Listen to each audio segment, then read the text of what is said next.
First and foremost, we need to understand why women end up with the burden of HIV/AIDS, whether it's infection or caregiving or lack of access to treatment. Why are women having the highest infection? Even why are faithful married women getting, infected? Why are abstaining virgins getting infected? And that brings us to the issue of patriarchy, and the powerlessness of being female, and the violence that comes with patriarchy, namely disempowering females from being able to make decisions and to implement them about their bodies and about their lives.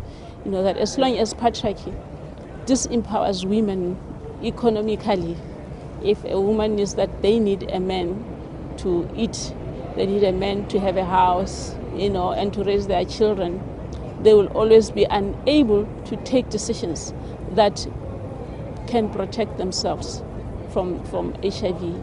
So we needed to talk about, gender justice. We needed to look at the texts, since this was a theological audience, other texts that assist us to talk and to promote, gender justice. So, for example, Genesis 1 was one of my major texts, that both men and women, everyone was created in God's image, and God blessed both, sexes, all people, regardless of their color, regardless of their sexuality. All people were created in God's image, were blessed by God to be fruitful, and were given the riches of the earth. So poverty itself is not God's plan for anyone, whether you're a woman, whether you're a man.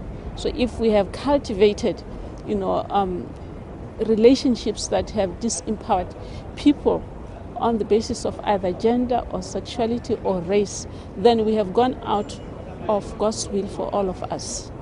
So we tried to find, various ways of reading the scriptures that promote, gender justice, that promote justice as a whole, not just for gender, justice across the board, because HIV/AIDS clearly, was attacking people who are being discriminated in their communities for one reason or another, be it race, be it sexuality, be it, gender, be it class. So, in a very compelling way, HIV/AIDS really was also an epidemic of social injustice.